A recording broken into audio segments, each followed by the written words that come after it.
So you want to buy your first investment property and you just don't know what steps to take. Well, this video is going to explain the top 4 steps that I believe you need to take to be able to buy your first investment property.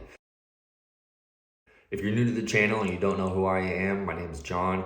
I'm a real estate investor. I've been investing for the past like 3.5, 4-ish years, and I love real estate. And my goal is to actually help as many people as possible buy their first investment property and grow their portfolio, hopefully faster than I've grown mine. What's the point of even buying real estate? Well, real estate as an investment vehicle is a lot better than a lot of other asset classes. You can buy stocks, which are easier to get into. They're more liquid, but they also go up and down, and there's a lot more volatility. Real estate has a lot of benefits to it, mainly appreciation, cash flow, depreciation, and also tax benefits as your income level increases. And so as an investment vehicle, it's a really good strategy to grow wealth, gain cash flow, and begin to live a life full of freedom that you probably, if you're coming on this channel, you probably want to gain a life of freedom, whether it's $3,000 a month or $10, $20, $30, $50,000 a month. It's up to you how much you want to gain over time. The faster you go, the quicker you learn, the earlier you start, your portfolio will start to grow and grow and grow over the course of time. So buying your first investment property should happen as fast as possible. Let's get into the 4 steps that I tell everyone what it takes or what to do to be able to get your first investment property, because everyone is in a different stage of life. Some people have $20,000, some people have $50,000, some people only have $1,000 or less in their bank account. I don't want to overcomplicate it and make it more difficult for you to consume. So step 1 is deep dive into real estate for 3 months tops. And the reason why I say 3 months is because you're probably going to realize as you watch multiple videos, they're going to tell you the same thing over and over again. After those 3 months, you're going to learn a lot and enough to be able to take your first step and buy your first investment property. And you're going to use some very simple strategies to be able to buy those properties. So don't overcomplicate it. Just go concentrate on buying your first investment property. And 3 months of research tops gives you enough information to be able to go and take that step and make yourself feel comfortable taking that step. You don't want to get analysis paralysis. Number 2, go talk to your lender. This is a big factor, and a lot of people will listen to so many other pieces of information. Some people will tell you that you have to have 2 years of tax returns. Some people will tell you that your credit score is not high enough. Your income level is not high enough, whatever it might be, or maybe even you're too young. Yes, those may be factors, but until you go talk to a local lender and make sure they're local, they're going to understand your specific state and where you live, because all income levels are different, all areas are different. And so go talk to your local lender. When you do that, they're going to pre-qualify you and tell you how much you can actually purchase, what your buying power is, and also what type of loans they're going to provide.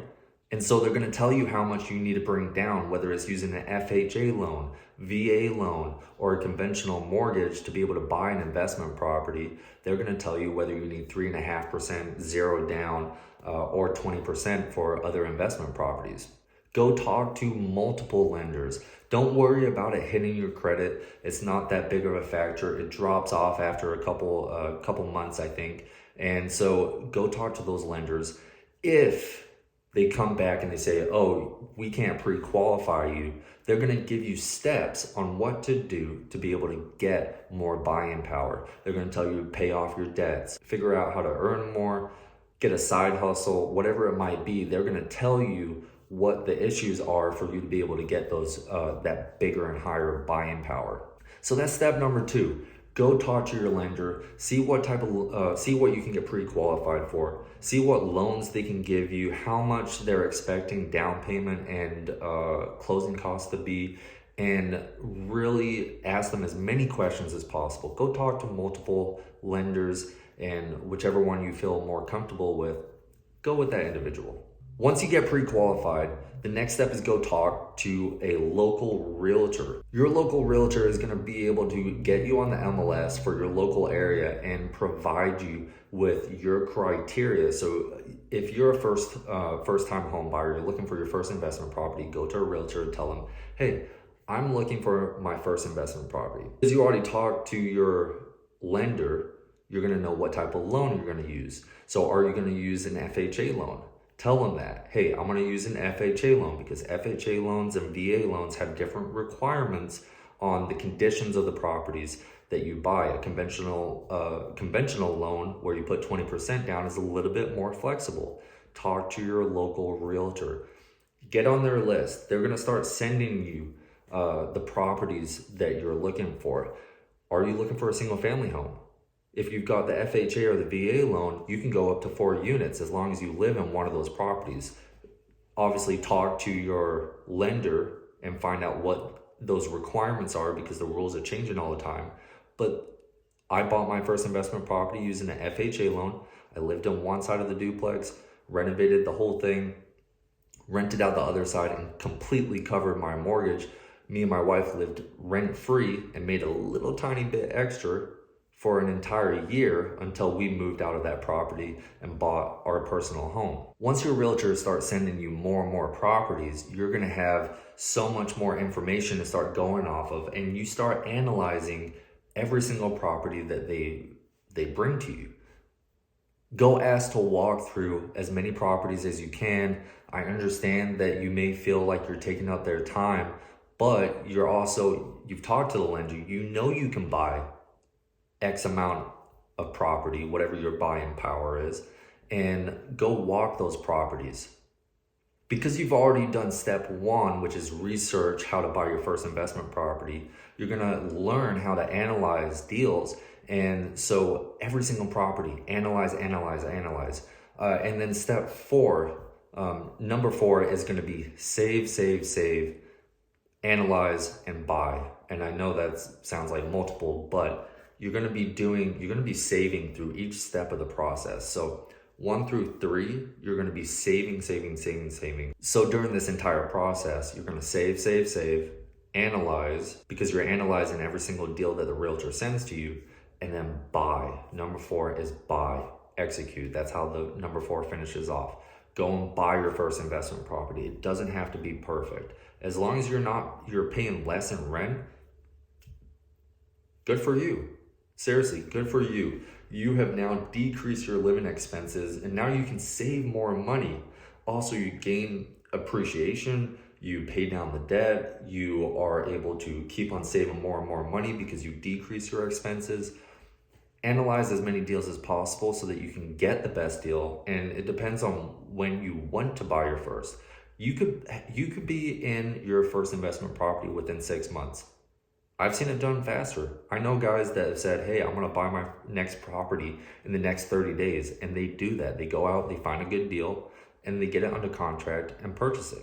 So without overly complicating how to buy your first investment property, those are my steps, right? So you've got deep dive, learn as much as you can and have a time cap on it so that you're not spending years like I did looking into real estate and learning every single detail, because it's going to overwhelm you. You're going to get analysis paralysis. You're never going to take that first step. So have a time cap, 3 months. If you don't feel comfortable after 3 months, add another 3 months onto it, but don't go longer than 6 months. I think in 6 months, you can definitely learn 90% of everything that real estate has to offer. Number 2, right? Talk to your lender. See how much you can buy. See your buying power. If there's issues with your credit, your income level, you're going to be able to remediate that over the next 3 months while you learn how to analyze properties that number 3, your realtor starts sending to you. Go talk to your local realtor, get them to start sending you properties, start looking at properties, walk through properties with them, and then eventually, number 4, during the entire process, you've been saving. So save, analyze, buy, and you're going to be able to buy your first investment property. So that's all I have for you guys. I hope you enjoyed the video. If you like the channel, subscribe, like, comment, follow, do all that crazy nonsense. I'm going to try and give you the best value that I possibly can. And we're going to start pumping out some more good videos. So go out, take that step, buy your first investment property. You got this.